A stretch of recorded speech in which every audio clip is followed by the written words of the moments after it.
O te whasisilatu o toi amatalia nei tau na manga le whono au whai tula whono. Whamalolo on sailu tato mota. O te whamalulu atu pai o le kapeneta. Ona ua mai a whata otola o tau whaasolonga o tali al malo. Peitai o tarusanga mai le fionga le minsta o whatoanga mwhai ngā whaiva. Mo se avanoa tu mai ai luma le tali alana mtanga luenga ono tae au le tae au whatula ngailana mta upu tarusanga. Tau palota i le whamasnonga. Ia tō whamari ai, ai wau tā palo o fionga le minsta o whatoanga mwhai ngā whaiva. E te tūlai mai mō lau sau noanga tari fuai tau. Mare nganga whaloa. Ea, whaftai na ua fionga le whungawhetalai mo le avanoa. Tau sa ngai nai se avanoa e. Ia awa fo ngem ka ngā ruenga o ngai kua ngia fo i le asoa kai au. Mo le koe le ngā whafkai kele. Ia wha leo inga fo i le ngā whafkai. I ngai leo ka mama kua ngei vaange le fionga i miniska. Ia mo le avangoa. Ia ua uinga mai o ke ka muai. Ia o koe whaasorota i lea.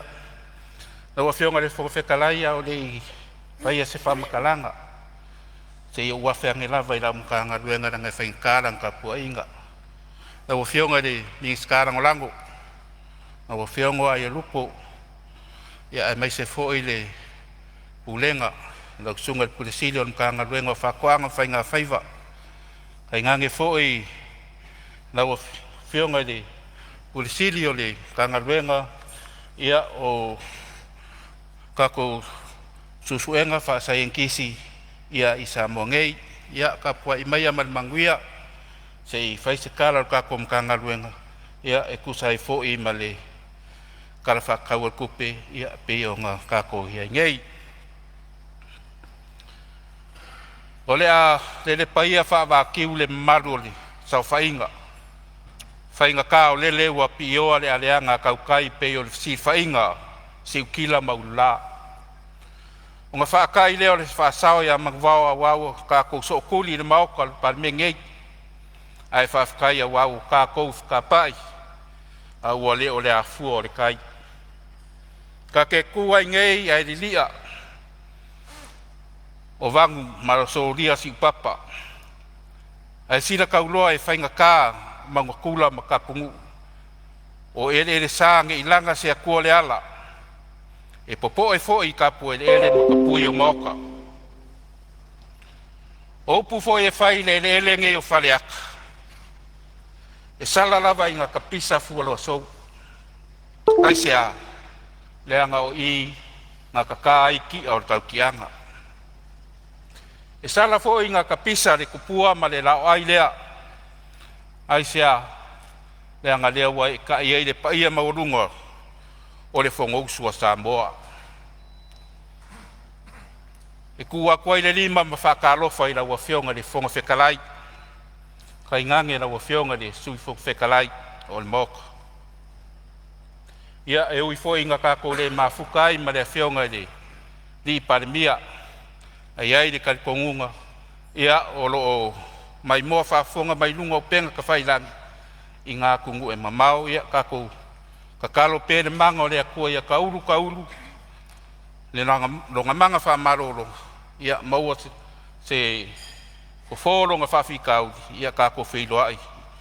I se aso o iluma. Ia manguia kele lau ka kua inga. Whakalo whakfo i lua whionga i sui Palemene. Ia ali i makamaika i o ka pingeka. Whakalo whaku i minska rangolango. I leu le vai o singa, i le kua le matu. A ka alofa aku i lau o whionga li, kai o le kua ngai, sui kai. Ia a pea sui ma matu umo le maoka o le Palemene. A ka alofa aku i lau sunga le whailau kusi ma lau soa kau, ai mai se fo i le ofisa ma malu o le fongo.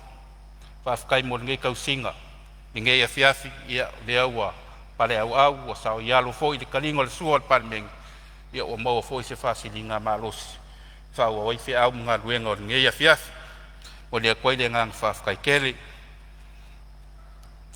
ia e fa kalo fa ku foi i le kapua inga mai ale Ia fionga le au mamalu al kako malo malonga masiofo. Ai ale ka po inga sui au ma lako farkua. Whakaro whakfo i le presidente o whamasngonga kai ngangi ali i makamaika i o whamasngonga. Whakaro whakfo i sunga i kai umo e kare sia ma sunga i whawhenga inga umo i so si whakawhai kaulanga. I ko Kongo Samoa ngei māku ngui whafo o lo whaamngongo mangu a wase mangi o Samoa mo le rumunga. Ia e whakaro whakfo i ia i ka pua i ngā whaururunga o ka ngā ruenga ku maoki. Ka ngā ruenga umo al ka ko malo Samoa ro rima mawai ai ia i ka ko whai ngā malo. Malo le soifua mangu ia malo le langi mama. Ia le pai ai o se ku malo whare aliri ngumera rua e i se kaimi o uawhiaku. Ai ka pua i maia manguia ia se i whaifo i se sao le ka koi ku malo ia awa fo i kara ku pepe o ngā o pēngei na mauka. Naua whionga le whonga whekalai ia o ke fia kari a kulava ia ingisi fo i o le mamaru ngā whea le ngei makanga ruenga. Ia ingisi fo i o maka upu e fia malamala mai. O a maka mai le sui whaipule mai palauringu mera rua. Mings kao ka alonga mga alanga oa mare fia o kangaka. Sa kalsanga ingai se sosoangi mo se wha maunginga o wha koanga wha ngā kula. Mo le ku malo ia e mai se sili. Longa ngu. Ia sa ngua fo e kalsanga inga fo i le kao fia le kao fia ku mau al wha ngā inga o vai la au. Ia mo le sila fia e le kako mauka e mai se le sui mamalu pe o ngā sau ngoi vaenga ia. Ia lea ua lango inga ngei maka ngā luenga. Le ka mo whainga ka ua ma le aki ngā inga o whaakoanga ngawha kauli mainga. O le awha kingo fo i suenga i loilo ai a ua le mawhai ai o ngā sosoangi ai i le maka ngā luenga i le wha maonginga o whaakoanga wha ngā kula. Ma le unga ia o le wha ngā inga o whainga e whaasao ai si o manga e au ngoa ma vai la au makaukia. Mo le sila fia e le kako mkanga e le kako Palemene ngei ia o loo iai fo i le komiki whau kua o whakoanga whainga whaiva e le whaonga ingai se vai la au ia po le Organic Advisory Committee. O loo whakingo inga a wale kango inga o le unga ia ma wha marosia o whakoanga i le whaonga ingai ni vai la au ai ua wha mauinga le kaosanga a wanga luenga a lualu iluma ai mai se le wha maria inga o manga onga ngā kuinga mai ia i loutu malo. Ngā whea fo ia le sui whaipule o si umu. Ia le kalsanga mo se whare aisa fau o ngā le kaimingei ia ngā le kasi le whare aisa o lo iai kua. Ia e mai se fo i le kele fo i mali. O le au whaiwhaiva ia mali au kaukai. Ia o le ngā whakauri mai ngai le whaonga ingo le whare aisa lea. Ia kalsanga fo i mo le whaloroko ingo wawa. I le ngā kai whale o le kumalo. I ngā i mawhai ai o ngā uru whale wa whangoka pe a pere kai. Kalsanga fo i mo i whailo ilo i le piko au mo le saunga le mu o wa whangoka ma le au kaukai. Mo le sirafia la ua whionga le sui mamalu ia lea ua karia inga le makanga luenga ngei kalsanga. Lea fo i wa karkarangoa ku fo i le makanga luenga o whai ngā whaiva. Ia e whailoa i masuia i kumalo mo le whakarangoa inga ma le ilo inga o se isi whale aisa fau i se ngofuanga le lei e whakuai. Ia mo kulanga fo i le whaloko inga o wafu ma ala ma vaafang mo ala vaafangoka ia le fo i wa umang whaasoa i le makanga luenga. A koai ma whapinga o whailoilo i piko au mo le saunga le mu ia o le au kaukai. O le ala ua whaakingo ingo ngei ngā luenga i ngā lue whakasi ia ma official malo o lo ngafa ma kiuke ka wafu ma le saunga le mu o ngā kaifale ia mo le sile fia la ua fionga ia lea ua amaka whakakarngola mu ka upu. O le sui whaipule o vaisi ngango ngu me la rua lea sa whesiringia fo i pe kalsanga inga ia le kalsanga mo le sila sila i le fausia inga o se wafu mo alia whangoka i whangasa kalsanga fo i mo le fausia inga o se makeki o ia mo le kumalo mangu ulakange e peo sa kaua. Ia mo le silfia la ua fionga ma le Palemene malu ia lea ua ilo inga fo ia le mkanga luenga le ngei mka upu i le ngā lulue whakasi ia whakasi ai fo i ma ngā luenga kele an malo ia ma whelaua inga e kusai fo i ma la kwalsanga.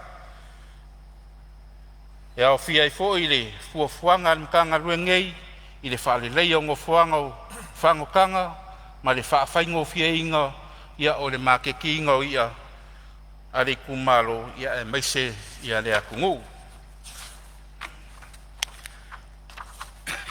I le sui whaipule o anga maalua ia o lea fo i sa siringia le mafua anga ua ave se ai le paketi ia po le polo kalame fo inga le o le urua i se lenga. Ia e fia malamalama fo i pe ai se a ua le koe whai ai le ngei polo kalame ka ua ia i le pakeki fou. Kalsanga inga fo i e koe whaawau le polo kalame o le urua i se lenga mo le aki nga e inga o whakoanga. Ia mo le sila fia e laua fionga ia lea ua au mai wha maunga mai le mkanga ruenga ia o kausanga wharekupe lua orua kasi lua orua ia e kolu sful kolu i kumalo mangu nga whaakingo inga o lua i se lenga o mai le kausanga wharekupe lua orua kolu ia whaasolo i fo ua lua sful whai kumalo mangu kausanga wharekupe lua orua kolu lua orua wha nga o le lua i kumalo ia o ngā o awhianga i le koriki. Kausanga wharekupe lua wha, lua lima, ia e se furufiku i kumalo sa whakingo inga lea wha moe moe. Ia makuala ngolango inga le mkanga luenga le ngei pokalame i o ngā whakingonga. Kausanga umawai o ngā olonga kāua i le unga ia o le koe wha olola inga ma le aki ngā ingo whakoanga ia whapea fo i ma whainga whaiva. O loo ilo inga pea ele kako mkanga luenga ma le mkanga luenga o kupe le a fianga o le polokalami. Mangisi suinga e kalangoa inga se fuafuanga mo le ngā solonga le lei o le ngei polokalami ka ua kele. Ma koe ku inga i kokongu o le kaiala whakau o le kupe o isi kausanga whakupe a wā le whawawinga ai o le ngei polokalami ia mo le silafia le sui mamalu ia ua kaofia le kumau ngei polokalami ia o ngā loo whaiai ia susuenga le mkanga luenga o kupe pakasei ma le mkanga luenga ia kei loa e koe whakarangoa inga ma koe au mailunga i le kara whakau o le kupe lua lima i le lua ongo. I le sui whaipule o le kumalo whale aruko. Lea sa siringi ai le whaukua inga o se aki ngai aki ngai a kiri o pokalame ia mo whaunkango whainga whaiva. Ia ma le unga ia o pokalame mo le aki ngai inga o whakoanga o le kumalo.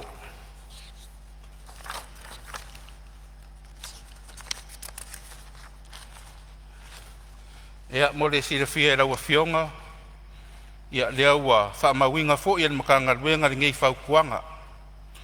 O loo whaanga solo fo ia le kapenganga ia o polokalame ia o fia ai le whaonga inga o mea whainga luenga karawhia ngai ia mo ngā luenga o whakuanga. Le whaalelei o awala, mangofuanga o whakoanga ia ma whangokanga.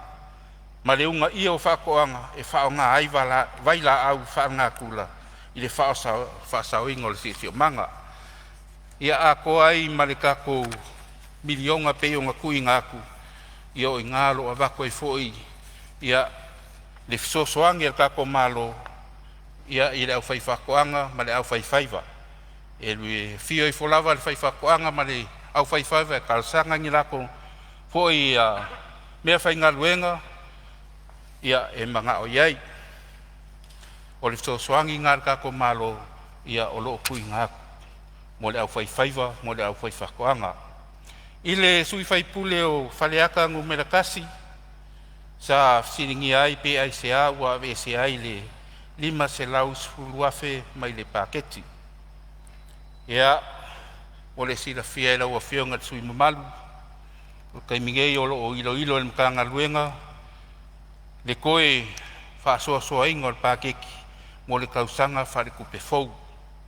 E o ka ua le kaimi o sola ia o lo ngarulua le mkanga luenga o whakoanga mwhainga whaiva i se whaakaika inga po se whaakakianga mauku i le whaonga inga o ngei vaenga kupe i ko kongo o kausanga whare kupe e au ngoa ma se kupe kokoe. O le a wha malama akiri le ngei maka uku ia i se kaimi e karangoa inga i le pakeki i le Palemene mo le sirafia e lau a fionga. I le sui whaipule o alipaka i kupa ilunga ia po le a fionga fo i le miska langolango si se manga le asa kasanga inga mo masingi ia a kongu fo i na leo o walala mai i le whaipule fo i o whalena kai masamakau ia o lea fo i sa saungo le vaenga lea kalosanga ingai mo masingi mo whakoanga ia mo le ngau singa ia o whakaanga kalo ia maisi lava vaenga. Kalosanga mo le whale leia ki ngae ia i le ngā kai whale. O le sirafia e lua fionga ia o lea ua whamauinga fo i le kalosanga. Ma o le afiso kai ak fo i le makanga luenga i le mae ai o le whapake kinga o masingi pe o ngā ua i le kausanga whakupi fo a wale whaonga ingo ngei masingi. O le anga rue so kau a waku i le kou fonga whawai mo le whakaungu inga o le ngei manga onga e maise ia o le aki ngā inga o whakoanga ia mo le silafia i le kako Palemene ia o masingi ia o lo i o i le makanga ruenga whakoanga mwhainga whaiva ingu. Wa wai o ngā whaonga ia o ngā lo whakakia ia kaiala ia mwhainga whawai ia wale whaonga inga o masingi i le mwhai o ngā kuaungo aku ia pe kuaku se kulanga fo ngale wakuroa ia whakaukala mawhai ia aleanga mai ia wale eise se whaia alkaimingei ia lo whaanga ioi ma whaaso solo ia fuafuanga mkanga ruenga wa aleanga masingi ia e kaunga ise insingia e kukongo le mkanga ruenga e koe fo i mai le masingi ia awale koe whaleleia ia e meise fo ia o lo whukongai fo i le kau awale whaonga inga e kako au whaifakoanga ma le au whaifaiva lo kau kukunga i le kau ia inga ia maua se kau pau ia awale kinga ingo o whakoanga ia mangisi lava kalsanga ia e pei o ngai ai. Ia mole sirafia e le kako Palemene ngei ia o lea fo inga e fo ile siri sala ngā fo i le fionga le sui mamalu ia mai whare alupo ia se manga onga ia po se kualalo fo i ingia ia nga i se su suenga ia wale le oloa fo ngale ia po le moli lea wa feuka ngai fo i ma le pulenga su le li pule ia me se fo i le panga luenga ka ko fa ponga su suenga fa sa ingisi sa moa ia po le stros ia se avango e a fio kuai e fa ka ngoa la umka upu ia i le kumalo ia langa wa ma ua fo i kele fo ia ka mau ainga ia a mai se fo'i le moli sua mali e mai la fo'i ku o le kako a kungu mo le sila fiera o fionga ia e mo le koe nga whafkai ia kusai fo'i ma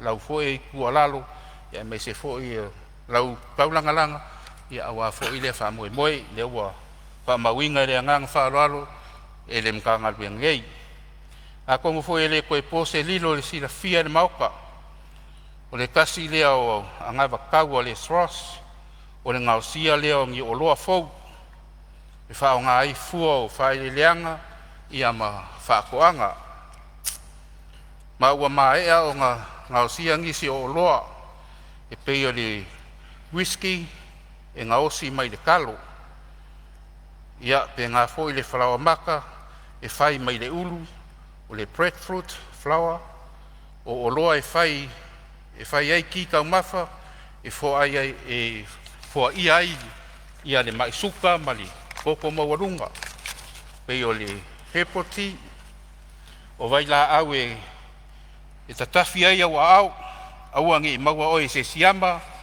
ia po ngi mangu fala fua fo ngai ia po le hand sanitizer o lo anga va fo i ngei o loa mo le whakawaku i ma keki fafu ai o lo whanga social pea ngau singa o isi o loa e whao ngā ai fua ia o whakoanga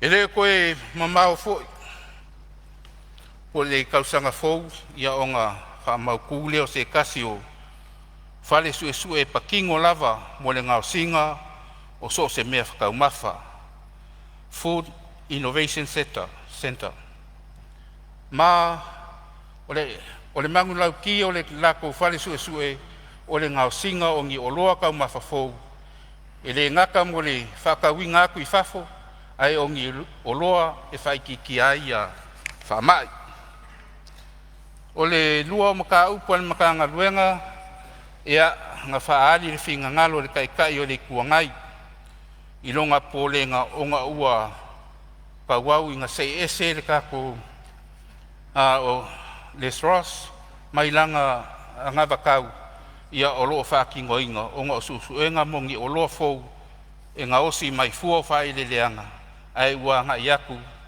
i isi susuenga kau whaasai e ngisi ia e whafkai ai lau a whionga li kai o le kuangai o te whaipule fo i malu mai li kumalo le pa ia mo le whamangaku malonga ngau ia kumau makulanga le leipea le kako Ross ia nga susuenga whaasai e ngisi ia maua makua whamauinga le whinga ngalo whamangaku mai kumau pea le whakingoinga e le Ross o susuenga mo o loa fou e maua mai whakoanga.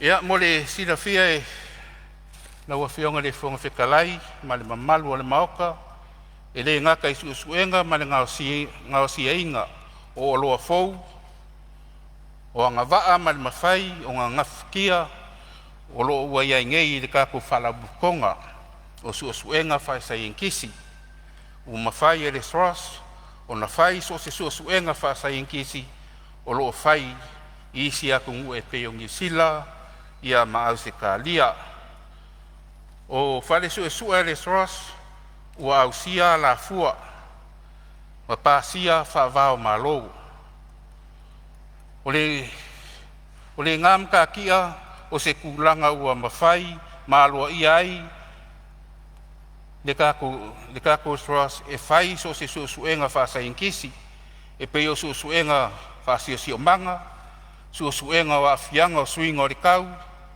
e a fia i fo i ma suenga o le afianga o alikikai ma le sami onga o vaila au onga o ngei suenga uma whai onga whai onga o le kari aku i manga onga ai ele ngaka ni kanga luenga whalapukonga le malo ai o pisingisi ma whalapukonga kumaoki e ngā o le pau ia mo le fia e ngā o le pau ngā o mka upu ia ngā whaali kāri ai whinga ngalo suia whai pule malu ia ngā i whalapukonga o suenga whasainkisi ia i Kongo Samoa Ia mo le sila fuia fu e le kako akungu o le kako Palemene ngei e mese le malu sia kako kungu. Ia o le aia kako a maua foi ia ua mai a foi o nga whaapi e le kako whaaka fou. Ia po le x-ray ia se kasi foi o kako whaaka ia e sosoangi ia awale kaususu ea leo wha mai ese mai a kungu I whafo. Pei hoi o ngā maua ia ua iai fo ia ngisi wha mai ua il kako kua oi. Ia pei o le kako kua oi pei e fiki o lo ua iai ngei wha mai le pei se wha mai runga le a kia ia mo meo o lau papa ia ma mea whapenga ia ua whai asi mkau kia o le wha mai lea o le te mait ia malesi o le fall army war. Ia o pe o whaamai ia leo ua whaukua mai le mkanga ruenga. Leo ua whaapipi ngei e kako whaaka fau lea po le x-ray lea i kako mkanga ruenga o le biosecurity ia awa lava le mapupuia o kako o loa winga mai fafo ia a me se fo i le whaiki kia o whaamai. Ia pe o ngā ia ngei. Ia ke longa le pau leo vaenga lau o whionga le whongwhekalai ia sa whea i ngei makanga ruenga usai fo I mali karau kupe ia o sa mai kawinga fo I ia ke le fo I a sui mamalu sa la ngā fo I le kulanga leo le kaungakao le soifuanga e I lava le ngaunga kwa inga ngei makanga ruenga lau o whionga I le whongwhekalai ia e alang kaungaka ia o kako uo fua whaakau mea aia palangi. Ai le ngaunga ka inga le mtanga luenga ma kongei ia ako anga e whaile whakoanga ko ko le kalo o le ufi o le kaamu o le koko o le esi ia ma whai au ko ngana au ainga ko ma whanga ia lava ngia umoa whanga ia lava ngia upua ma isi lava mau mea whanga ia ke no o le kani ngā whawhika augi o le kaungaka o soifuanga e whai lau kala whakaikai lau a whionga le whongwhekalai ia I le malanga ka amilo lenga ka amilo ai le whakokoi le kuasa mo kas o le rock show lenga ka amilo sawa ia ke loa se maka inga fo I ma se kilo fo I a le vang whau whai ia I le mea kau mafa fo I sa kako vai ai sawa le kele o le kalo ia le kele o mea kwa olo ia vaiange ia saistu ia maleango ngoa I lava kako amaka kwa isa le longa kulou le fiang ia o kako ai lava makau sami I lupe o moa ia kako kiri ai mi ai palang ka milo mai lava so a kosa va ia mau ai fo I le kausingo kako ia I le fo I ia ngu fo I mai kumalo o le mokele salafai ia e o ngā ia se whanga uka inga lau whionga le whongwhekalai ia e te kualalo ngei mkalo ngaluenga kakau lava un kako ngā rurue whai a kako whakoanga ia ma kako ngā rurue malosi a meise a kako ngā kaifale pui pui lelei a kako ngā kaifale ia whionga I whongwhekalai ia malia whenor whina ngalo lau whionga le minstao tanga runga whatoanga whainga whaiwalo I le whau lawea mai le suyo a le pata I tūpai lalo whamon mole sau no mai su tai lau whionga le whongwhekalai se whai se malolonga lau so a minsta se me fi whasao po se me fi whamamlama sau no ia whamamalama lau whionga le le sau no lau whionga le minsta sa au ta ua ia le e nesui lea na o siringia la o fiong o le ase tala mai le ase tūlanga wo o iai e ona e fio atu e te asiasi I ale pata fia maua se whamtalanga sao mai la o fiong pe la tūlanga wo o iai tātum tā upu ma le rāgai tūmut whaaloalo ia o whionga le ia malia whenole minstalo ia I fo I whau lawea mai whale atatasi ia tūlai mai whale atatasi e fia whamamlama pe se me fi whasao lo whina Whawhitalai, o me fia whaasao, po me fia whamamlama. o ia lelei ia se O le sau no whenumia I lo mawhawhau. O lea sa saunoa le fionga minsta o soifua maloloina. E te tau o na whiriwhiri te tau ia tau mawhai lunga o laulau. O le mena sa o fia maua fo ilele ina ia tau ia nisi tau sanga fo ilele whao popo mai. Pe a whai o a tau mawhai e recommend mai el minsta soifua maloloina. E se tau lunga o laulau. A pe le ma watu sauna ngal minsta. Pe o le mana o mia ia o puaa ma moa ma. A pe o le mele ka o meat fo ilele. Pe o le mena le whaatu pula ia el suka pe a whai sa o lau tau matawin. E nei mea ane wa whenu mia ia lo te mawhau fo ilele se mea ta ua fo ilele mor soifua maloloina. Ia le sauno mai minsta ta ua ia o te loe ta ua alfina ngalo minsta i meo whaingo whalewelawe. A mea ia tau mea ai lungo laulau. Pe mwhaina fisosa ni mai na ia soifua maloloina. E na se mea whapena. E whaftaila o whionga le minsta o whatuang. Ia, maror saunoa o te langona ea ui e lo ulangona voi. Ia, o lo soifua maloloina o lo ui lava au. Au ia le atua tupero o whionga le minsta tarifu ai tau tu sa whau lawe. Ia, whaftaile. Ia whionga fo i le tupia. Ia, ange fo i le paia le tumalo. Ia, le ionga o kalimo mua kui lawa whionga. Ia, o kulanga fo i kulanga i kaumawhaka. Ia, o le o ngai ke o le kali o le lawa whionga lava le kali o le vaenga lea. Ai ala lango kua lalo aku na mkanga luenga. Ia, inga ia whakupula ia whaikikia i le makiwa. Ia, malele kango lima. Ia, pio ngā luenga mamanga, ia kiri a kinga. Ia, i o kako ngu maainga. Ia, o ngai pisingi siwi. Maua fua ngā, ale ngā whalalo lawa whionga. Ia, le whionga i Tuwhai pule ali paka i kupai lalo, ia, whamaru rua kui lau whionga le, misi aku le pepa. Ia, ufale kongu fo i le, wa aila kou ia.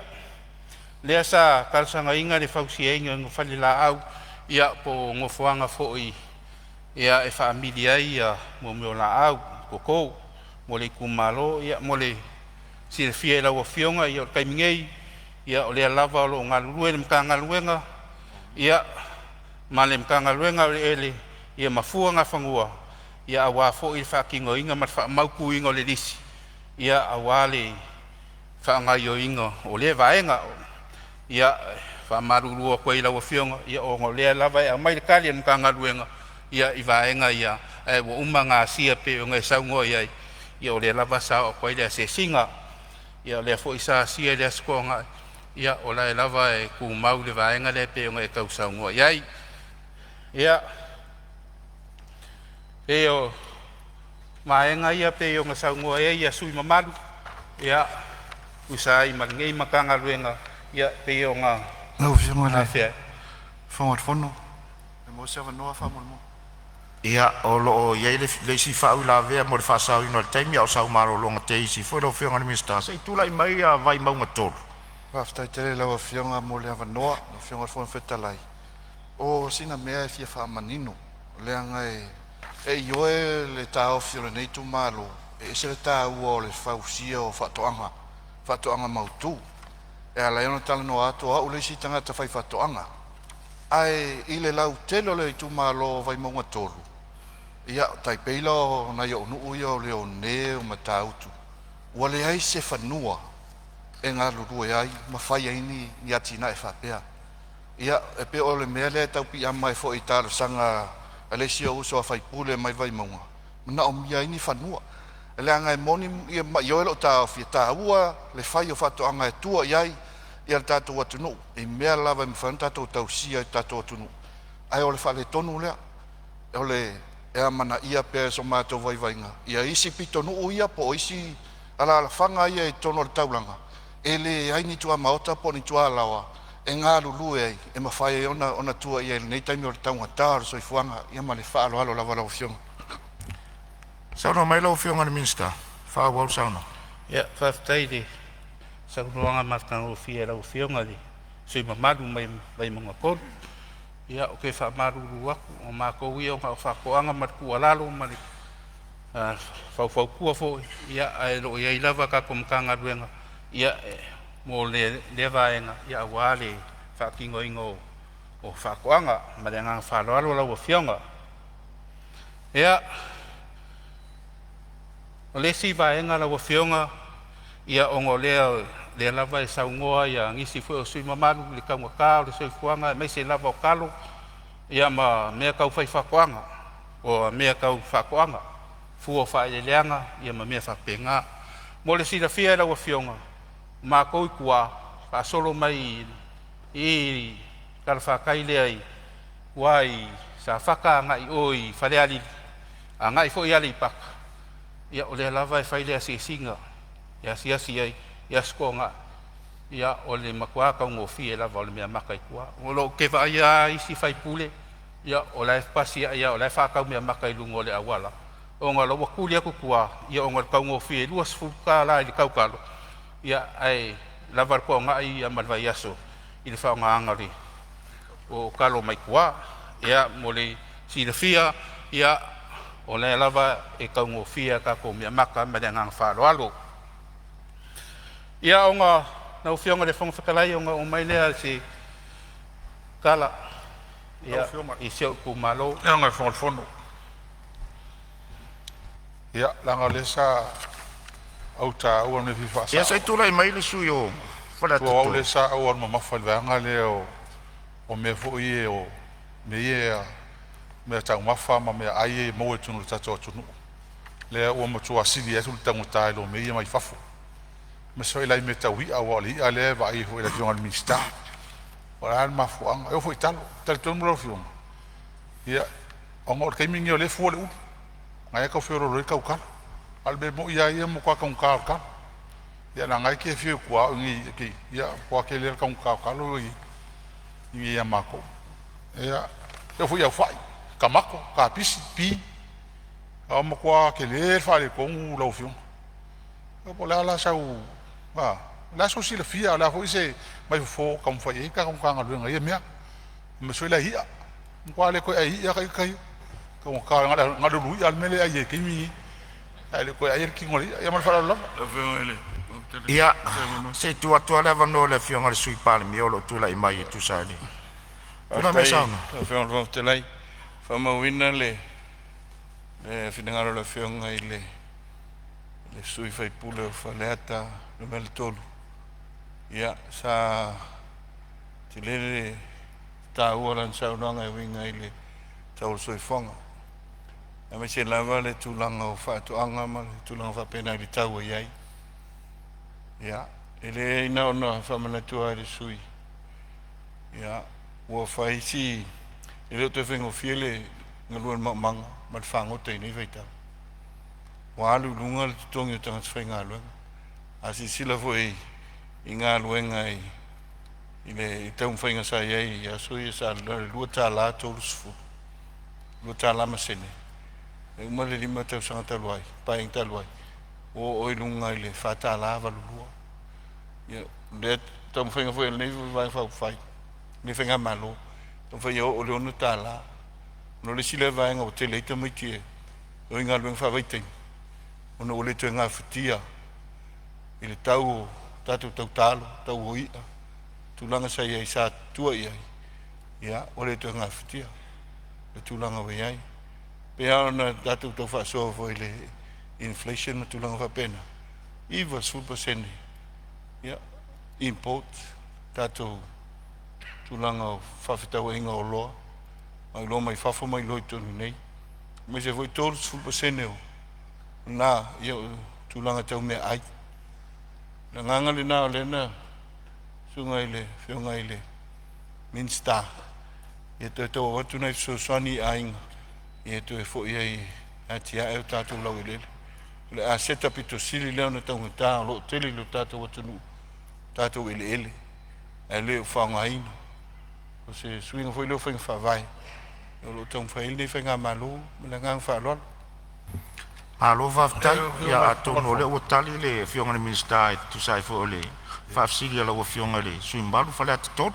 dai e o fi fa no rongo ale sango ngale fionga miskara le ma fa sanga i ma wa le la alu fiku ka sanga o miska fa kwanga wa le hola o me ka como singi fo i fa e mechanization e po ile mai senga ba pe nga suai pala ma ko ka ma ko mar pi mar kapis e wa e nga sa ngo fo ile chai chai lai tu e me ho le mo po a povi e ale mo fia kana wa pe la sa wala wa sa wa mai le sui Palemene le pa cost de ko fa si no e wa ki le langa alu ka ko e ia me ko ki al miska le fia sa wa mai le la o ke kuria la o fio ko me fa la e le fionga ia te tua tu pela vano le fionga sui Palemene le tali tu au fa e le al fainga malo yan faing fa vai pe le nganga le na ne te mi se tu le fionga minsta au le nganga le na le te un fa e toi le ngang fa lo malo vaftai ia o le ae tau maua atua le ngofo le vaenga tonu vo le ia le ae tu te sira fia mo tatulo i luto ia se mi o tau ngofie o tele foi o loa tau te mo ia iwa sful pasene mai fafola fo wasi i mai le vaenga la nga osi mai ai ar tulanga le ia e pe o talia vo le tele na ia o le fai al fato anga tangata la to ia ai tula mai la o fionga de minstate o ese sau metotia langa le pe e ana wa tua fa le atatoru o la sau metotia o e sau fai ma o e ia whaftai lau whionga sui malu mai whare akolu ia kusai fo i mali saungoanga ni ai ke le rawa me kia o ia o lo le alua ki whangoka a lei anga e kausami lei a kaunka e fo o mako kua o le ama ko e wake o ama ko mo ke whangoka ka ale ofe ia me whapenga ia o mai fo le whakau se kau mawalalo ai mo le sida fia e sui mamalu ia e foi ngo fai o kua e kau ngo fia ia le leia tenga foi kuai mangongo wa so foi ia kulai mai loa ia amakanga fai suenga ia ona kulanga nei ai e kau ngakale ai ngi pia ke loa ai ol pingsing e sa wetanga kai pia ia makai le make ke me lo fa ka wai o kokongi ia pe o vaenga nga lo si ki ai kau le i kara fa kai pia ngai a kua ia fa solo i kara fa kai o pia ia me se foi ia i kua ia o lo kau ngo fia ai le ia ngisi vaenga pe o kamako ia ma me fa pe nga o kai ngai ia kara fa kai o pia ia ki do i nga le fa sika ngo ka i nga o lo ngo foi la mau mea a kai lava o a kai lo fionga fon ia pa wala me le fa sai si me o ia le o lo fionga ai tai o mele tu o le kau o mea i o planting material seeds mai fa mo kwa kau nga ka ala foi la il mele i ko kanga lunga le ke le me fa ka mo ka mako ma me va penga mo kwa le mangi me me nga sa ke le yeso so songi ko lo fiong ka foi ku la ka o mea ko la ngo la ila ko ka pisi ka mako mbanga me ka ka ela fiong pa pe ngi fo ka mako la i pe nga le afa e la vale ai a o ia sa va pe sa ngai o pe o sola le e ngia me ki o mafoi ai ile ia afkai kele lo kalimai o elis miska ke lo fa mo ia le ia malo vaftai la ufionga ile sui mamalu ia tatu tau tuar tala vo le lista malo ole mai le ia mai le upenga ton king vi fish king mi rock ia fa ngo fiana ia tu mai lo fionga mistai fa mai sa no nga manisi vo vai nga sa fe sui mamalu ia whaftai lau whionga e se whakau ke e lau whionga sui pau le nganga ia whafkai o lau whamawinga lau whingalo ia e ao ngā fo i le sua i le skaimi ia e mawai fo i la ngonga ma mangaku li kanga luenga ia mai se fo i e lo whafoi fo inga na le vaenga whafkai ke le moli sa ngua mamalama ia i lau whionga le sui mamalu ia o ngā wafe mai le se o kumaro lau whionga le whonga whekalai whaingkari ka pua inga ia asi o kong malo pele o whare alili pa ia la langafa ma lalo ngofo kula whale ia ma le kauanga ese ia whare alili ia mai se fo isi o mako whale lua whare alili ngumela lua ia se o pele o salangi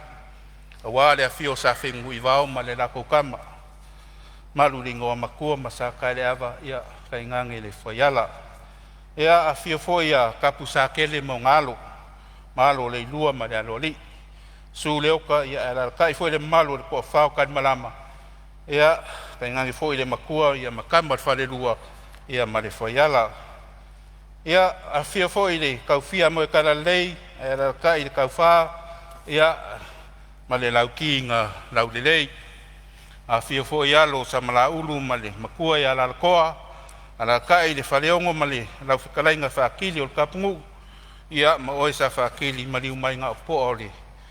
Kula whale at kuia kua ia ma lau whikalainga le konga. O le urupua le ngā whaialanga. A whia foi kia ma kufunga whale mseo ngari.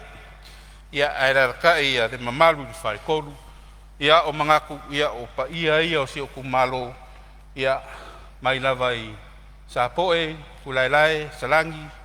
Ia sa kene mseo ngeu. E whawheiloa ia kuai si o kumalo whawhkai kele. A whkai le ko mangaku mai.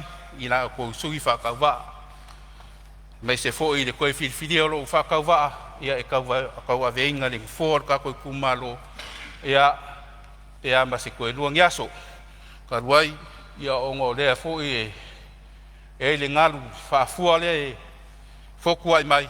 Ia ai mori aku le nganga whawhkai kele. Ia i ka pua inga se o kumalo. Ia e mai se fo i o se o ngu pele o salangi. Ia i le pa i o le fio sa whengui vau. Whawhkai kele lava mole. Amanga ia fo i o se o ngei whakauwaa i se o kakongu. Mai se fo i le kulanga ngai ai le kako kaimu o sola. Ia o le lava sa koe fo i a kui kua. Koe fo i a kulava kako whianga i mwhaikala. Ia i kulanga fo i wo i ai le palemene peo ngai ai le kausanga o sola. Ia ai mai se le vain whai pe sa kau kua iai. Ia o le lava sa mai lava ko kua lalo. Ia o le mea lava o ke loko ia i he whai. Ia o le ngā lava. Ia o le ala lea, lea u koe whaua waile. Ia le kamuwhainga. Ia awa foi le ngei lima kausanga pe aku sai mat whingalo le rei. Ia e mole aku foi le nganga o le whawhkai ma le whamalo i le kapua inga. Le pa ia lau whainga ruenga kokofia le akua i so se whakawhai kaulanga i kokongo se o kumalo o whare alilingu me la lua. Ia e lau sunga i le koe inga whakongo. Lau sunga ku moso i o sia ma le wharekua. Whawhkai mo la lua kakalo. Whawhkai fo i mo lua kalsanga. Ia e mai se fo i le whaukua. Ia i lo ngei kanga ka whakauwaa. Ia whakalo whakfo i ngai o makua whareanganga. Sunga ia ko lio ma le wharekua i alupe. Ia ma lo kakalo. Whawhkai fo i whaukuanga ma apo inga. I lava inga ko vae fo i vasa o ngor de singa ngase ia kungu mamau. Ia kakalo pia le whamalolonga le ia kaulu maua songa whingalo. Ia ilang whamalolonga i lau sunga whawhenga inga. E se kaimi ka koe wheiroa i anga leile kua i lau sunga. Ia e mole akpo i le whawhkai i si au komiki ngā rurue o le pāloka pe o ngai ngei whawhkai kele kupu mai e o ka mali i whailaunga o le wharekua makausi ia o le te iau o lava i se ua piko i kiki ia whawhkai kele marol ngā rurue whawhkai mo la ko ngā luenga mai ia o lea ua laingo kura i kongo le mauka Samoa ia e whaaleo inga le ia se upu masikala kako kumalo whawhkai kele lava i kako komiki ngā rurue Whawhkai se o ainga sa pune mangwhiu la o koulangolango. Ia le whionga le sa o le ainga whakalainga pune mangwhiu markausi. Ia mei se foi suli ma whioi on se o mako ainga. Ia o ka maa foi makinga. Ia a mei se whangau sa rangolango inga ngei whamoe moe. Whawhkai kele mo mea uma. Whawhkai ngai o makua. Ia i le kakalo le ao marpo. Ia au whiangai foi makiu ke mawhaiva.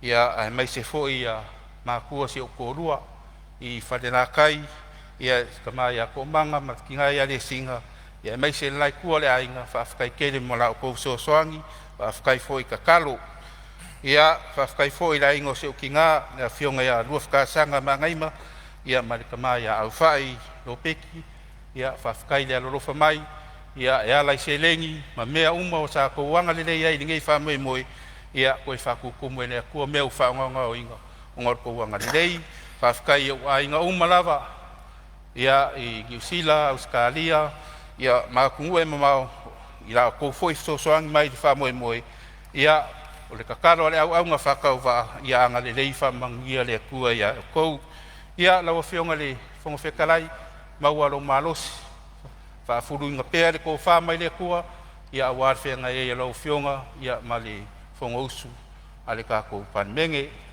ia angare le kua i whionga i sui mamarungei, sui Palemia, ia mai se miska rangolango, ia whapenga fo ingai kua le vai lau whionga le kai masui malu umal Palemene, ia i le mangui o le kua ia kia ko, ia e wola le alofa maleanga le kua soifua mai ia manguia.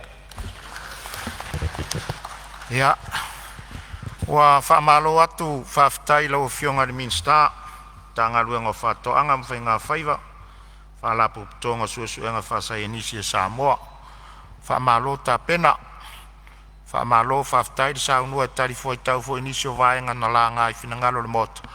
Ia, le umanino le leil whafonga mai a suius fono fwoi na langa nga whinangalo tu sa mtanga luenga, whamanui atu no fwa, le mtanga luenga mai se lau whionga le minsta, ia, whamanui atu fwoi no fwa, ni vaenga fwoi o whongare malo, whiangai malaua whionga, ia, ai mai se fwoi ue sauno e se ngalu e whafua, ia, alo whangia le tua le whamoe moe, ia, whaftaitele mo le tapinanga, ia, o lea ua tātou toi se e atu, i le whangasolonga mai na amata mai ai, ia, ua tātou o atu le mtanga luenga fsota inga, ma whamtalanga tekonolosi, ia ma le pule whatonu, Palemene o Samoa, ia, tulai mai ala o whionga le minsta e saunoa, nisi foi o vaenga na whaalia iai whinangalo o le Palemene e tūsai o le mtanga luenga manuia le saunoanga.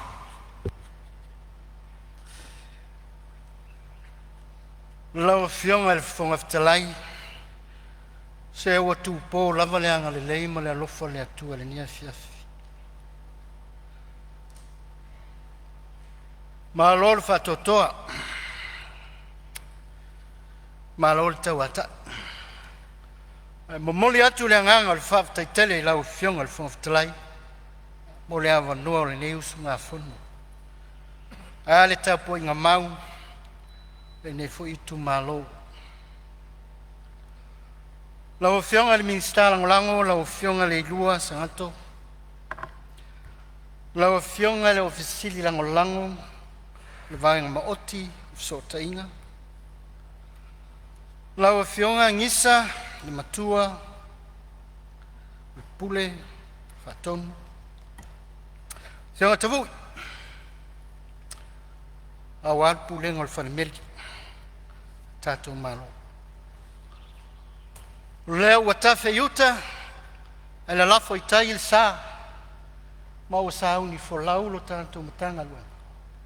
Se itali, le ngā o ongari, o le tatou usu ngā whono Palemene, i vaenga pe o na mumia. O te tāofi o te leto e talua ina le whala o paula. Masasama le lafia lunga o e lenga. Awala u whatu lima, pa ia whale anga nuu, ma pa ia whale malo. O lea whai ua e lafo ilu maa whale le vi inga, tasi le atua, le nei la vaso. Ma ua e soa ina fo ile nifo le whata whaitaulanga awale si tiole, tātou vi inga i le atua. E manatu, tau lava ino tātou toe whono whapipi.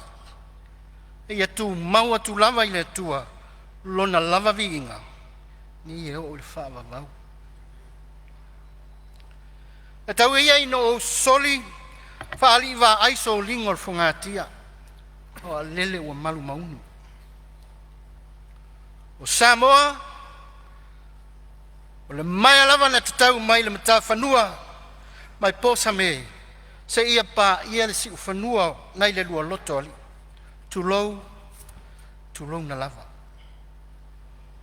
Tulou na le pau o tua au ma fomalu. Le whawhengai ngā senga ula. Ai se o mātou whaatalo whātu. Le anganga whaalolo i lau whionga le whonga whatalai. Mātou whaatalo whātu foi. Lau whionga le li Palemene. I lava ino tātou le mafuta. Mātou whaatalo whātu fo i lau whionga, i lua whionga isu. Sui Palemene, tai nane minsta umor ka peneta. Minsta lango lango,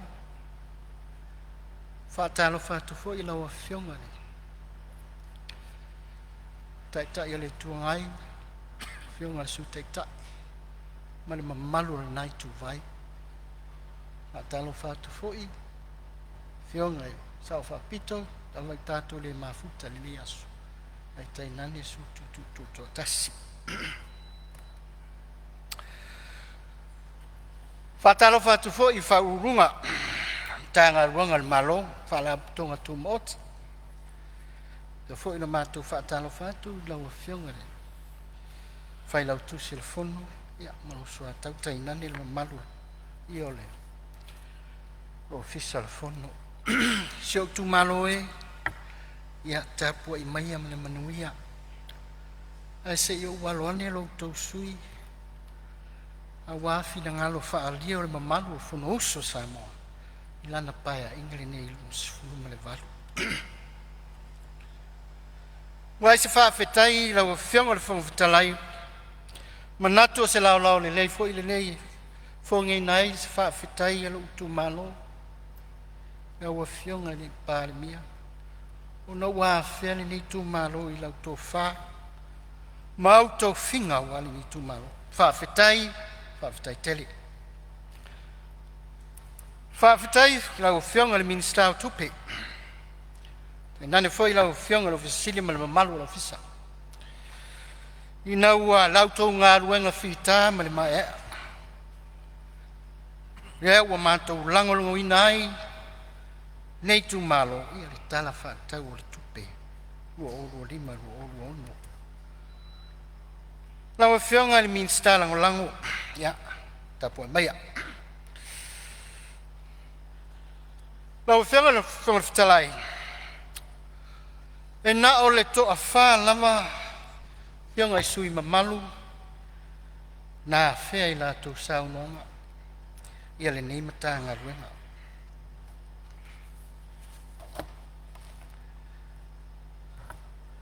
Whionga I sui mamalu whaasale le anga tolu. Sui mamalu I whale alupo. Sui mamalu I whale la taimi sa matau. Pea foi le sui mamalu I whale atas. Ui lava ina. Ai ai le taofi. E aunga e tasi lava le wha moe moe. Ma le tua lalo. Whaasana le anga tolu. E ai le taofi tati tā mau whatas. O le leo fe so ta inga. A wale ati na eino. To mai maanga waa. Wha so poli ai le atu ioe.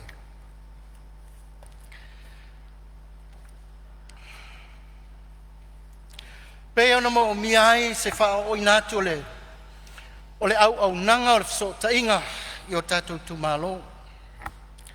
O le taimile nei o le ua ngā lurue tātou mtanga luna e wha pena ona wha o atu. Ia le au nanga o SNPH. Ina ia mawhai ona wha so poli ai o tātou tu malo. O le SNPH, mo le taimile nei, na o te tonu lava o le taulanga, o loo wha pena ona wha so poli le au nanga le tuwhaina atu le au nanga. A le wha moe maualunga, e pe ona iai le fiso swani ale malo. O le World Bank. Lea ua tau mawhai ai e wha alele a atili, se itia le wha alele o tātou au nanga nei, ia mai e wha so poli ai, ia vaenga uma o le atunu. Iai le taofi o lo wha pena o na mo mia uma mai, nei au nanga.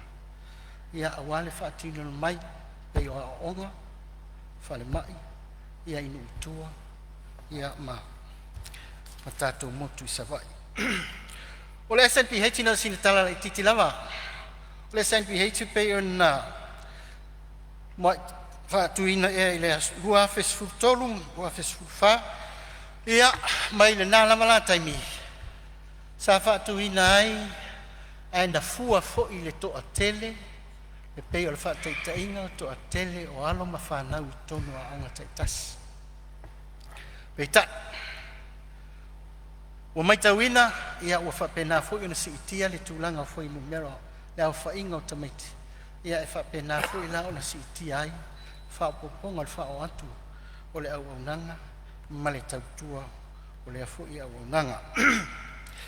Ao sinatala i le tātou company telefoni ia ua o atu i le ivas food o si le ivas food ia le te leo le tātou atunu ia o whapena o no o atu ai le malo sianga ia o le tautua o tātou o nanga telefoni. O le sui mamalu samatau whalela time samatau silingi ai nai ia le coverage me se vaenga lo iai ia le blind spots. Wa iai ia vaenga e tango lima iai ina ia fisosoani iai i le whawhitau li e peo na tula i mai ina ua le vaenga ia tau o blind spots. Vaenga ia ua le mwhai o tu ina atu ei le au au nanga. O nei tele mafuaanga ia o mafuaanga ia wha company o lo whapena o na whao atu iai i le au au nanga.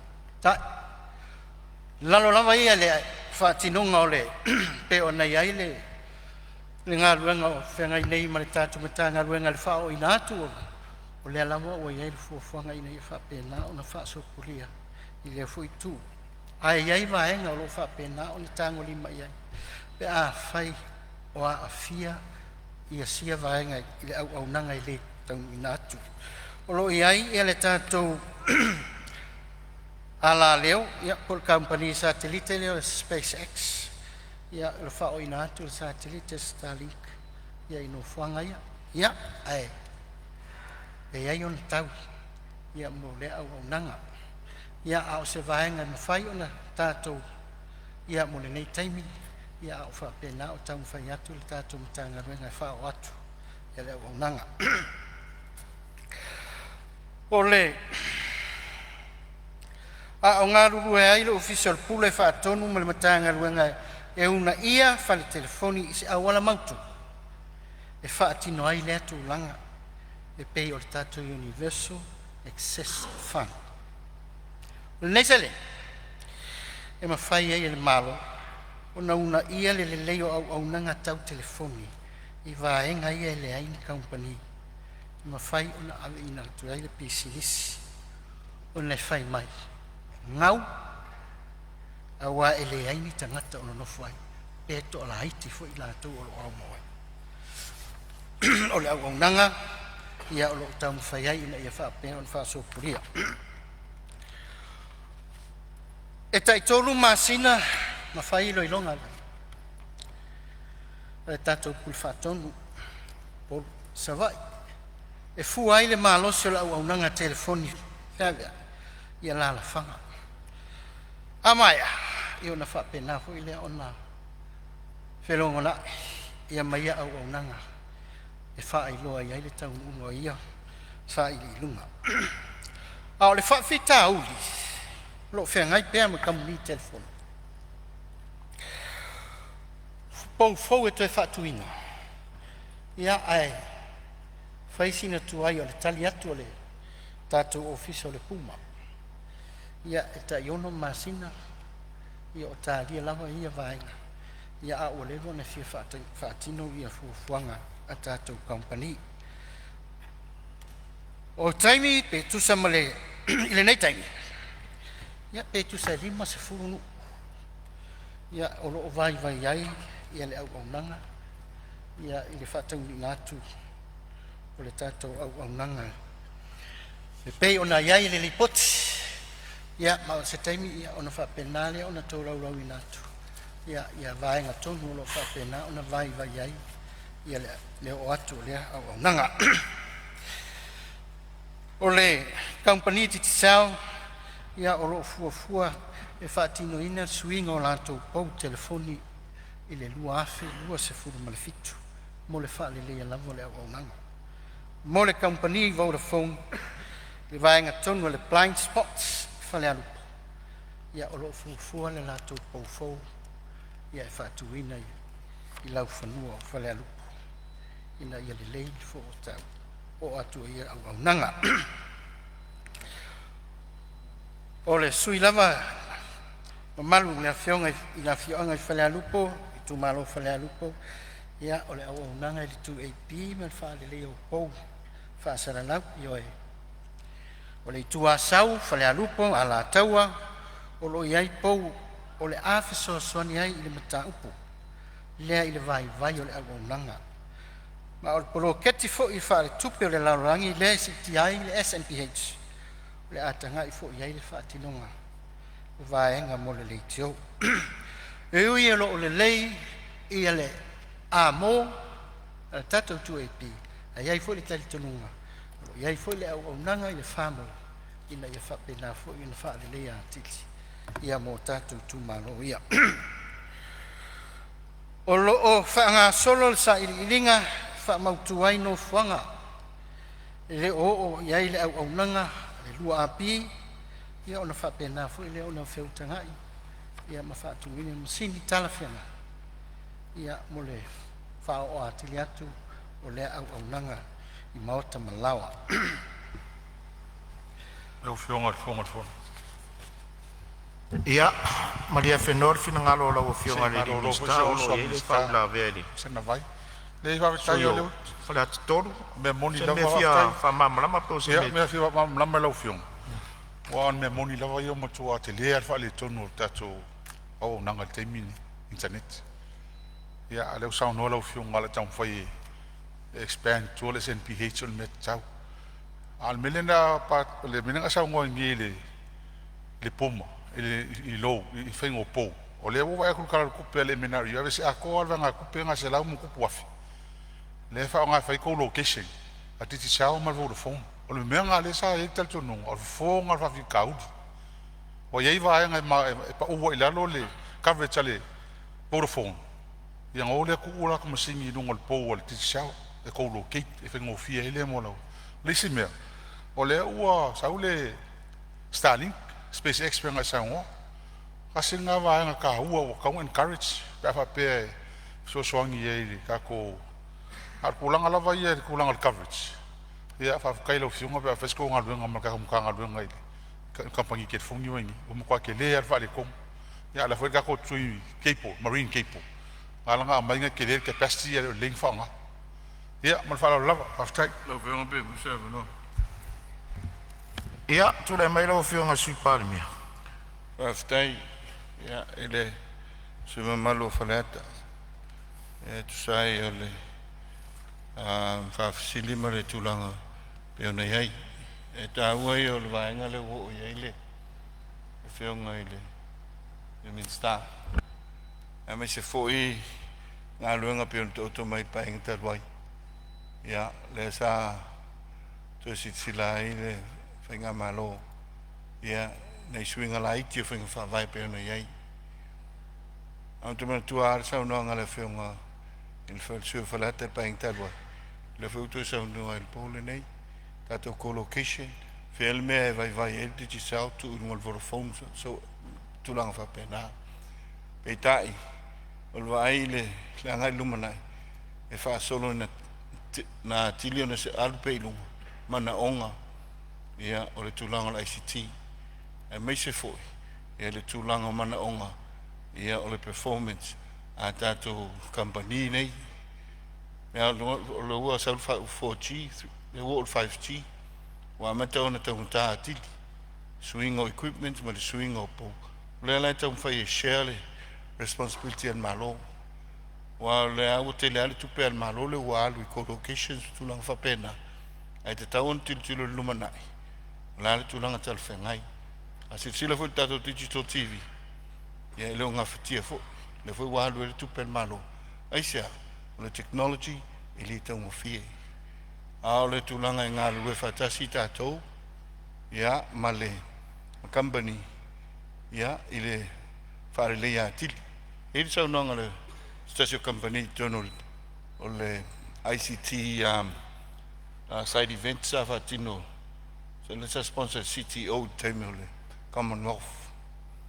Yeah, that they know for ale saunanga ale lipule le company e le o lava tupe malo e vatuai. Ia e le o lava whasoa tātou malo. O le mana onga le a mata o nā ngai mai I company nei. O nei lai titi tātou population. Tele mana onga, tele tūlanga e. A le tau mwhain malo e ngata e develop le tūlanga. Whainwa e tātou le terrestrial infrastructure. Ia, ma le gateway. Ai o mai company, e vai le tātou technology. Ia ma vai le tātou last mile connection. O lau te lenga le ma le melo te auto. Lewa langolanga le World Bank. E le natou whasoa leo. Ia ina ia expand le tātou SNPH. Awana watu e le langonai. Ile samo tātou infrastructure ne na whatau I tua. I se tau. Ia se iwa mautino se teng. A whai mer company. Se lau 5 miliona te whatau tuai. Ia o tele le tau. Whawhaunga le mu. Se infrastructure mo lumanai. Ia walu whanau. Nangang whalualu. Malo whaftai, ia. O whionga. Mali e whengoa le sui o wha o whale ata toru. Le ai o leo wau tiro sa o tua I vaenga o mai ele. Tele I saunua le vaenga lea. Leo wha manino atu le vaenga lea. Tele I saunua le vaenga lea. Lea I klata sua. Mali e mailo finangalo. Leo wha le kongo ela kalaunga. Mali e mailo finangalo. O leo wha mamalama tua e lea whionga le sui pale mia mo nisi finangalo o tauranga. Alanga leo mau atu I wha maunga ia. E foi mau atu lunga nei. Tele I saunua le vaenga lea lau whionga. O mele ala atu lava no le minsta. E wha waulan saunuanga. No, whionga le muftalai. A te tala atu loa le ava no longa winga o te launga wha lau e tele lau whionga le sui whale atu tō. O le leiva whakai. O le melo finangalo. O lai iai le infrastructure. Ia. Lava matatoi. E kaun upgrade system ma Vodafone ma titi sao. O le isu ngaka. Ma le mai lo finangalo whale atu tō leo watu le forfolanga le whonfetalai. Ia, o le mau atu le whau la vea whasale le anga tolu. Se me fia whasao pe se No, le fia. whionga le muftalai wa o le manina fu le sa fele. Launga nei tu malo whaftai le ua. O me mo tinoa I o lumanai o tātou pisinisi ma le tātou aonga o le technology. Le fu la sa tau sanga tu whaftai le ua ngai le tūlanga le wha malo sia o le tātou technology internet I tua.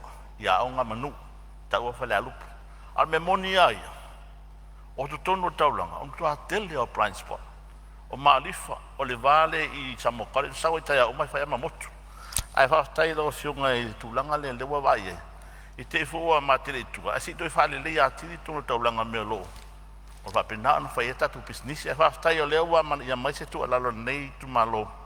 I tūlanga le whatau o tatu broadband. National broadband. I tua I rural areas. Ai me se tūlanga tau on.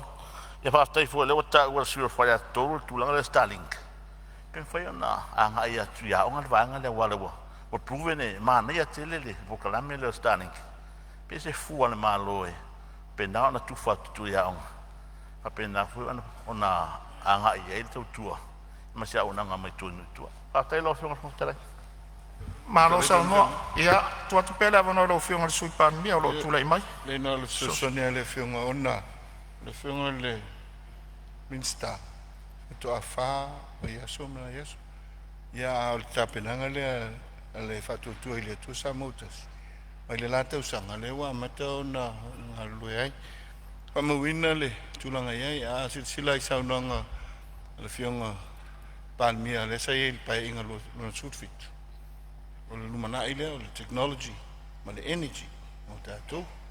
Ia, le hawha ia nā ngā iai a whapeo le lumanai le e te tau na veo se responsibility al malo. Rather than nau le iai o le tātou tupe. Le anga o le tupe whainari lunga malu I lalo. O le iai peo le inga teima COVID. Teima COVID I nau whaleto. Whamoe moe malunga tātou internet connection. Au internet connection. Luma ta whaioi na business. O le alme taun whai. Tauna awen malo tupe. E fsoson iei.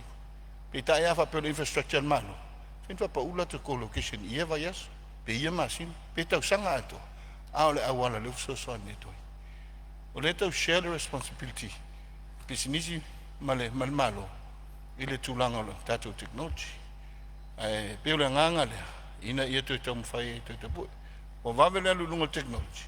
Ia awa slow ia tupe mau. Anai e tātou company.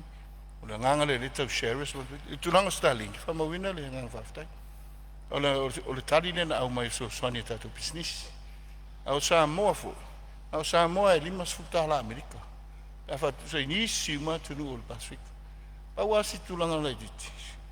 Ele te lese tu pe mo ta tu malo. Mai le stali. Ai fa fitai o so so ni area easy areas la ia. O lo o fa le tu no de service. Ala nga ngale na e le tu fa ye. E United. Ina se vanga na ua. O si tu pe le le ta tu malo. Ia ona tu tilo le tu langa. Alo tala le se. O wa no. Ia mo Starlink. Ia mo fa ngai ni ta. Ola nga tu mo fa lo. Ia, malo whaftai lo whionga sui Palemene. Tula me lo whionga min staff a wolo sa Lo ma. whionga e le whakatalai mea si whasa. Ia, se i tua tutasi ale avanoi le whionga i le teitai o le tuanga i saunoa. Me fie whasa. O le manea saunoanga le whionga le minsta. O le tulanga taumatale iai tātou sota inga mwhafo. A fua mai le tātou whalangalango tele i le e Starlink ia ma satelite a le ai le tātou lava cable communication e alua tu i lalo le sami ma e tolu tātou connections e tolu lilia tātou outlets e leo whaonga te lea ai pitusili atu ona tango fie ma whātua tuaina ia fsota inga ia alu lalo le sami sa o awai le whono lea ta ua le sui Palemene maina o ave folfisili le taunga tātele o lato o le tau o le whaonga o satelite ia a le alavan ta tino mai e sui sai ai e sao ia ona e pila na sao noa le sui Palemene le to te tangata ia le lava for competition ai tau al facile silanga le whionga le minsta salo le on tatu to til leila el mafu angal tangata of sota inga ia whaonga ai tatu keipo se toru o le tangata o le lea sa whai ai i al titi sao ma le Vodafone i lunga le community o lea e pulea ma whaton tonu le tau tatu sota inga e walatu i tatu lava cables i lalo sami pe lao sa utu o lalo se to tilo ia il vanga lea a faltu la fono e tone of essence o lua lea langa ia il conflict of interest se tu lalo o te whamalo atu il minsta mana e tele lana lipots Ia, se tu atu lewa no lau whionga sui Palemene. Tula me lau whionga sui Palemene. O se tangi angi malule whalonglongo saunanga mulmuli ale ale whionga i angol mele o levana na nau iai i tapenanga nesa sa wad kako tato keipo le nei na nino ia ile il vai al whainga malole tulanga o te oto ai au lesi lea pine o le tulanga o te oto ai ia le au ngā lului o lewa na ave e le tualalo pei tae e se tulanga o te oto ai le usau no manino le ia e tolu tatou keipus mol me moni o le tasi tatou tuisa moe alua ngā i o i tatou i fiti ia e linki ai lunga ia mo tutua o ia i tatou tuisa moe le na tasi le keipo e alu le manatua ia e alu e tau i tahiti kone tu ia i tu ia moto le tu sae te tasi le keipo le kone te tatou ma tutuila keipo le sa ona le malo sa moa ia mal malo tuila ia e anga e hawa ina ua whātau e se tātou aseta. O whātau e se ai ia le keipo lena alu tutuila. Wa alu mai le Vodafone. Iai lole ma shares le Vodafone, ma titi sao, i to tonu o tātou keipo company le teimi le peon sao noe. Ia wa left out don malo. Na nganga le e nau iai malo tātou keipo ei. Le ngata i le security, ia mole tapenanga lumana. Ai ia mawhailana a just tau o mea. Ho se o kosti e au mai le sa sasisi. I le malo. Kei tai le fia tu alalo. Pa inga talua. E le tali mai. Au le nganga lea whaftai ai. E ono tōwha o se saunoanga. Se matangi angi malu. Salo e leo whaalongo pela o whainga alunga i somato vai vai. Io no le vaenga ma le whaalo alu ma le nganga e tumbu whaalo. Au whamawina le lango le whionga te tai o le tuangai. Ma o le awhatino ino loa. E tuso le whina ngalo le la. Langang whaalo alu.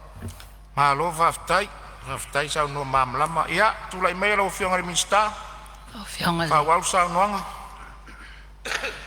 Ia, o loo tauto mai le whau la vea a whale alupo.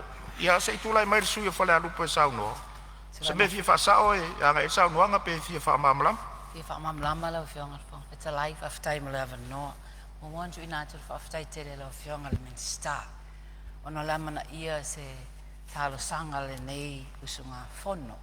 Me mo moe na o e ta uale Universal Access Fund. O ta uale o le fund le na. Whapopu atu mo le sila fia. O le fund le na e whaatupeina mai ni revenue e moa e la tone o operators. E mai la revenue na e whasosoani e mai se lava. Ia whaatoatoina lele au nanga ino e tua. Lela ia ilu mātou nei e la whanga. Tā ua ia e mai tauina. O Universal Access Fund fo i molo i loa na amata mai lava lua fe ma le lima. Lua se fulu tau sanga.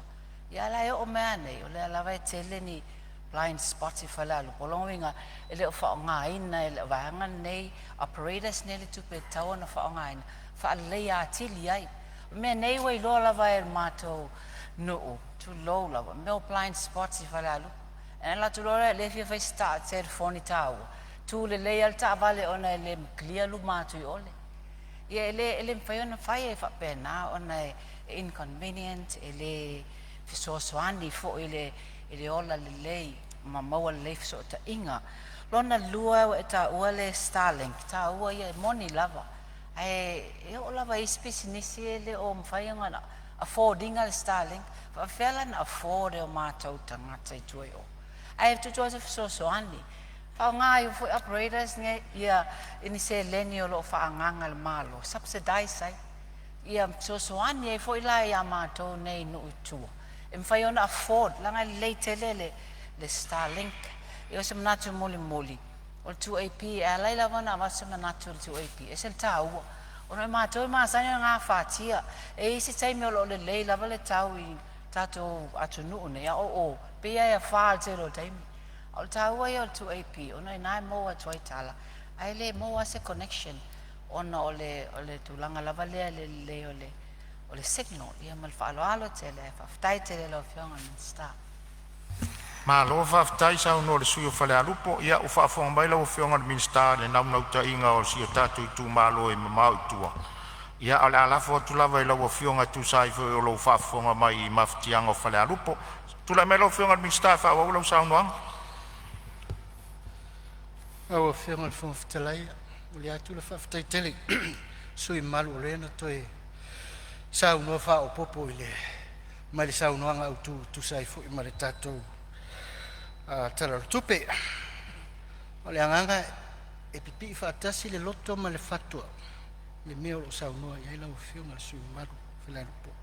Le anga o le fatu lea, le ngate le ola o wino whanau, a o le soifua malu loina.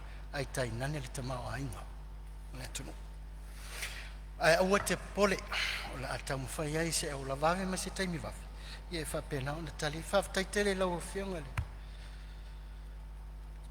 le tai le tuangai ia pe on sa noa le whionga le sui Palemene ia whaftai tele lava mo le tua lalo na whautuanga ia e fo ina le a whea sa unuanga au tua lau fionga sui mamalu mai faleata tolu. Ia ai whawhitau talia whautua. Se o tu alalo le mea tāua lea. E whau ailo tātou sā. Ia ai whawhitau te lea. Ia ona, iai leo se, toi paua leo si vaenga pe ona, iai fo ia le whanonga le. O awala mai fo i se whautuanga e.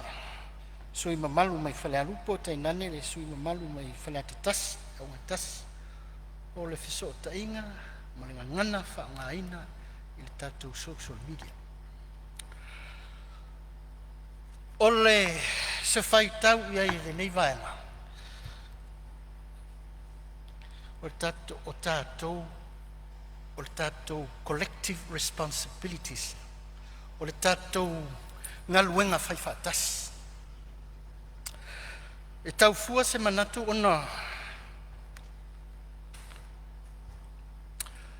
ua le masino, ua matu ia, ua taungata, ia saunoanga, ia matusi-tusinga nei lungo. Lungo penga te whailangi. Ai tātou tilo i se fofo ma se vai fofo, e ma whai ona fo i ai na whawhita au. Lea la lea. O lo whaatino ai ma sa whaatino, ma lo whaatino i fo. Ai pea. Ia le ngā luenga le tātou mata ngā luenga. Ina ia ma whai ona whaao o atu umai tu mālo tai tasi o nuu, awhi o anga. Tai nane o sosa i ete ese. Whaala putuputonga. Ina ia mo moli atu le whiau. O le whiau, tautua nā lau anganu. Tautua nā lau whaakerusiano. Manatu na le pauleo si vaenga e mawhai ai o na tautu i titia, ia ma tau longo sa ia i fo i la tau o lo. Whao ngā ina wha leta tau, ia le nei fo i au o nanga. O na o tā tau lava. Pule ma malu ali i ma whai pule. Tai nane mātua ma whanau. Ai ale ngā luenga whawhengainga. O le tuu whaatasinga lea. O le toso mai fo i lea i totonu. Ina ia whau ai se ngā luenga ina i mawhai ai o na o atu se whasosoan. A tonu o se vai fo lea.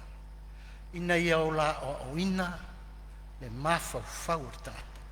Pau alea. A o ina le mawhau whau o tangata i le mea whai ma le mea le tauna whau. Ma le whasota inga māwāna lata o lona usu a tangata. O le vāanga nuu. Ai tai nane lo whaakerisiano o lo tau la mua, lo whaamua mua. Paulea se vai fo lo tau mawhai ai le tātou matanga. Ina ia o. O tō tonga, o ieo. Iwi ma ano. O le loto le mawhau whau. Le tā ua. Ai ai o na pāpui pui. Le melea. Mawhai ai no whapea. O se ngā luenga whai whaatasi a tātou. Tātou nei le tātou Palemene. Ia whionga. Ia, o lo iei whau la vea mai whale atatasi lo whionga le minsta, le vole se e whaisi nau malolonga. Ia sei tūlai mai lo whionga le, sui malu, whale atatasi. Au whionga i la se vaenga e fia whasao, pe fia whamamlama. O le tau whamae al saunoanga le minsta. Awala ngona le whanga e tia i le saunanga manino le whionga minsta. Ona e le se tu se atu le lima i nā po i nei. A lai whafonga mai le atulu. A mai se wa le pō ma le tele o teimi e mai i la aunga a tai o no wha kālesia. Tūlanga lea. E le whapele anga social media. Awa le me fesota e ainga. A le tu fa le tonu le wa te mine e tauna sila ia il Palemene. O le fa manu alia o finangalo e o ai le mamalu o Palemene. Alo pumoni ale na. Ua tatou fuli tua ia tu vasa o tua na. Ale anga e mai pe social media le tulanga le. Ale a tatu no foi nei. E whainga tātou vā whera loa. Mātou te wha alo alo at foi nai tu vai le whionga le Palemene. Sui Palemene minister o kapeneta. Wha pe foi minister o ngorang malawa whionga le Fonotaga. Ala e wha whonga mai le tunu. Wa alofa atu. Wa le atu langa e fo ai wha whita auli. Ia, o te loa le wha whita auli o ngonga le o le iel te mine. E le petia e tātou vād no fo lei. A whaia mo mia sa mo file mu, ma sa mo whea alfani, ma se atunu kerisiano. E mo moli lau whawhitai, o leo ma alo mai li ofi. O le la sila sila elbin sta. Ia sila sila foi pule nga maru alim foi pule. Ina ia ma ua mai le wheau. O le wheau a whawhile mu o le tunu. Ia besi fo tātou te nofo le, ia o tātou ngā luang whai whatasi lea. Ai whawhitai tele lau whiongan minsta. Leo ma ua atu lau whina ngaro. Ia. After tele foi lau whionga ele Fonotaga manuia le Fonotaga le Palemene. Ma lo whaftai le suyo whale atitas. Ia manatua nei mata upu peo na sao no fo ia le sui sa whauila vene sa o le lei. Ua ia le vau i whangalele ua pe ia le tau alunga o manua. Inisi fo i atu maunga te tele o le tātou atunu le vātapu ma le vātapu ia. Ia ai whaftai lau whionga le minsta. O lea ua e whaafonga mai ti mai al Palemene. I se awala e whaatonu wholau ai upenga ta whailangi o whao ngā se. Mo ia fo i o le ele vai ngas futou rot whawai. Ia ale mai tau ale nei vai taimi ua le ai se vata puia fo le ua i le tūlanga le ua iai ua tiu tala loa nga ngana ia. Ai whaftai lau o whionga le minstape a wapeo e se whaato whala inga. Ai tu le mela whionga le minsta sa unua whauau le sa unuanga. Whaftai lau whionga le Fonotaga. Ia, o le atu fo le whaftai tele. Whionga le sui mamalu mi whale atasi. Ia e tu sai fo i malonga lango ina. Ia o le nei tau mo whainga ma le wha moe peo tātou alo tu e. Mo le sila fia. O tā penanga nea le tātou matanga luenga i le ono fwa. Alo saili ma taili li pe ni ava noe ma fai ai ona fo ia fa fita uli nei pe lava ona fa tinoina ia le lato road shows o fa ingoina o le Samoa matala fai mai le Samoa matala a vale to lima le fa mo moile tato te tau nu Samoa le manuia tau tau nu Samoa mali pelepe ia ma fa pena ona le mau le vata puia ona tato values ia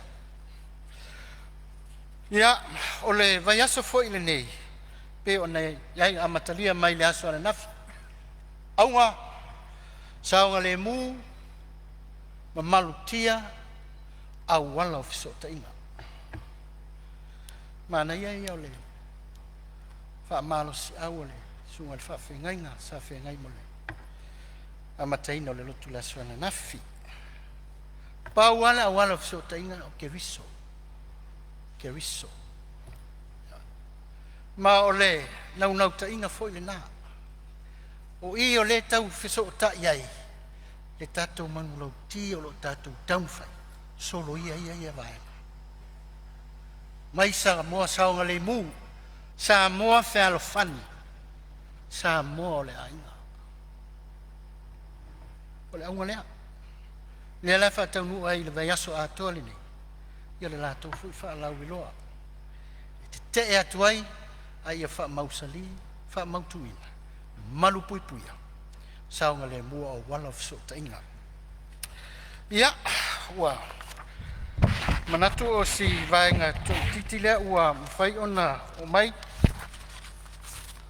ia ai ona o lele o hio mai la fionga ile sui mamalu mai fala la time sama tau ia ai o tu pese langona ia tu sai foi ma vaenga isio vaenga pe ona siringia salo la taliele officer fono inga luenga pe on ile tele o tatu pepa fa o nga ia e misel mau ta fono le nei ai o le tali la vai le matanga luenga o le whai unga fo i le vai aso le nei. Wha tui nai ma wha lau ilo ai. Kalame, wha ingoina o le One Government Portal, a le tato matanga runga. E anga tonu lava i le vaenga pei ona iai se tu alalo, a la fionga le sui malu. Whale la taimi sa matau. Ia, o le vaenga uma, ia e mawhai ona tu i titi ai, ia le whaonga ino tātou pepa. Ia ai whaonga, ia awala whaona poni, ia le tiktito. Transformations, ia nga iai. Ia, ona, wafe mai lea. O te vai rupe ina saunoanga matang o fie whalualu ala o fionga le minsta. Taluai o wa tātou to ai mai fo i le taunu ungar tātou ngā luenga i le nei aso e tūsai fo i le lafo le tai au. Ia wa ele manatu. O le a whauau saunoanga ala o fionga le minsta pe a tātou to i taliu mai le aso a tai au. Ai ma mori te le atu le whawhitai. O whamarole on sa i pai o le Palemene. E le whaingo fiel tau mo whaingo le tātou ngā luenga le nei aso. Ai whawhitai le lava papale ma le whātoa toa o mo whaiei ona whātino le te le o tātou ngā luenga. Ma lole usfono. E whaapitos whawhitai lau fionga sui Palemia ma le pai o le kapeneta mo saunoanga o le nei aso. Whamalota pena. O lea ua o mai le tātou taimi manava o te tau fo ona whais tātou malolonga. Whawhitai sa moa i lau tāpua inga. Wa e manuia Fonotaga lau Palemene le nei aso ona o lau te talo. Whamalo whawhitai. Alo whangia le atua whai ngā malolonga o le nei a fiafi. Whawhitai atu i whaururunga o mtanga ruenga, whaalapo tonga tumaoti a le malo. Whapea fo inisi o le mamalu o le atu nuu. O lo tapo ia pea lo tātou maota nei. Whamalo whawhitai mo le tapua inga. Pea o tātou te tala i le nei a fiafi, ia pui le li i lo utou afi fio atu. Aia tātou te lei toropo, o te talo sanga atu i lau a fionga i le suis fono mo palauli lua, se e saunia se talo e whai wai le tātou fono, ma le anganga whalo alo. Tātou talo. Ua whaifo mai tai, ua wha e mai uta i whaiva o lau Palemene le nei asu. Ma ua lau se saa o mātou whaiva. Mātou tari tonu fo e ua wha pēnā le mātou watu nuu le tangata malana sa tau wāti nā e le nei asu. Ro mātou tari tununga pe ana le se nolo wanganga sa e taito o rua mai le tai au si sengi se iau o le nei e fiafi. E le mawhai o na tau manuia o mātou whaiva le nei asu. Le ala lea mātou te le i fautu ua mataape. Mātou wafe atu lava i la ua fio se iau mātou whafo i atu le taulanga o le vi inga o le whamanu ma le whane tanga i lo usuafa. A wae te tau lava maono mea i ate oe. Lo wanganga sa e taito o lua i nei aso. Ni ngata o le ionga i le fonga whetalai ma le ofisa o le fono le tau awa mea ina o le Fonotaga ma le fono usua Samoa. Tai nane o sui ma malu uma. Pasili le mātou whawhitai o Iesu whaola lo mātou li, ma lo mātou whaola e tō tasi na tau o lunga na ngā ruenga le umai lunga sa tauro. Na ia mama ngalo i mātou le whanau ang sala. Na ia mātou sao whangātua i leola e whaavavau o uma na e sao nia mo i mātou. Pe a whai mātou te tari tonu ma whātua tua i a te oe se i o i lo toe fio whārua mai. Mātou te talo, mātou fautu ua, na ngani lei eia o whamunuianga i lunga o le nei maota. Mātou te tai o mātou le mafuta, ia whaatua toa le whaamalo longa la o fio. Te teimi o iluma, mātou whilo ai, vi inga e fo i atu i lo suafa. Lau au sina ma ilato uma o tusi matuaina i tonu o le nei maota tama. Mātou te talo whaatua toa lau whaamalo longa, le soifua le tino, le mawhau e siri le ngang. Ta apea fatuati le nei e fiafi no mātou fola wala, tai tama la o fio, mātou tini tau nua i ainga. O le vi inga e fo i ate oe. Tau whaai ule tau au whiere ni e fiafi wa e siri fia mta upu. Na mātou soa lau puleina i le tai whaanae o suinga fou. I nei vai taimi a meise o le whao ngā seina upenga ta whai langi wa mātou tari tonu. Wa na o lau wa fio lava e fili e mu wailo wa tunu. Mai ia whainga leanga le li o le laro langi. Mātou wala autama. ia anga le lei ai lo file mu ia Samoa atoa ma fa pale mai lo walofa fa mangalo yo matou fa le tonu a o mai la o fio ia matou lo le tau o le ola fa mangalo atu ne ia fa mangalo ina mai o matou se mangsal Yesu faolo Yesu le lei wala toila matou talo amen Mori atu le whamalo le o whionga le mistalonga lango mtanga luenga talonga malanga o mo le fio tangata. O te whasisi la atu o tolo poneita o le manga le whono au whai tula whono, se ia ulia le aso whono a tai au, i le tula iwa tolu sfulu le tai au.